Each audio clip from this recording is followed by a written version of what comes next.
Hello and welcome! Today we'll be covering how to link Metcash commodities to your shop group. So Metcash is no longer hosting commodities the way that they used to, which was with the V5 hosting format, as V7's now been released everywhere. So we'll now need to link the commodities to groups with the new method. So when we're talking about the new method and the old method, or the new commodities versus the old commodities, there's a lot of abbreviations being thrown around. So the old ones were known as MLC, which stands for Metcash Legacy Commodities, and the new one is the Metcash Standard Commodities, or MSC for short. So the older method, the MLC, is under Setup, Edit Lookup Tables, Catalog Tables, and then into Catalog Commodities. And this screen was basically that when a product came in from the host, let's say it was just a cappuccino, it would be in the catalog with a group name of coffee. Now when that hits your system, in this case, it's being rerouted to the in-store group of beverages. So this is the old method, the new method's in a separate screen. Now this screen isn't being made redundant entirely. For other things that are hosted, such as ePay, this screen is still used, and you want to make sure that they're not linked to the shop group unknown, because otherwise you won't be able to send it to the point of sale. So when we're just talking about Metcash specifically and their warehouse, it won't be in this screen anymore, it'll be in another one, and we'll go through that now. So if we then go into Setup, Edit Lookup Tables, Catalog Tables, and at the bottom of that area we have Metcash Standard Commodity, as we said before, MSC for short.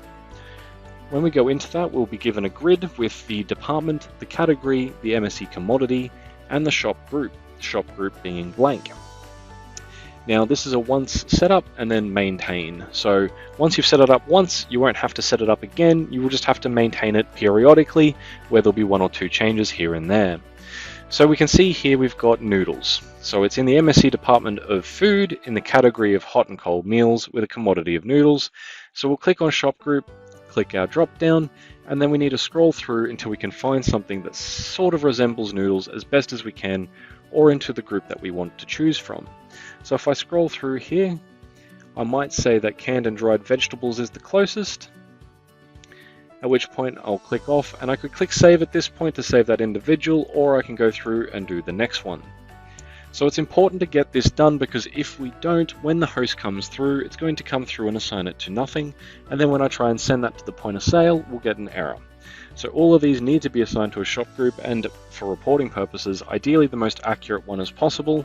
As you can see, our hot and cold meals for our canned baked beans is currently in ALM Sundry, which doesn't make any sense from a reporting perspective. That means reporting wise, whenever I sell baked beans, my ALM Sundry group is going to go up. Now from reporting, that's not great. You want to make sure that this is as accurate as possible, and once it is, click save in the bottom right. If this helps, don't forget to like and subscribe, it really helps out the channel. If you need any assistance, please call us on 1-800-020-946, and I'll see you next time.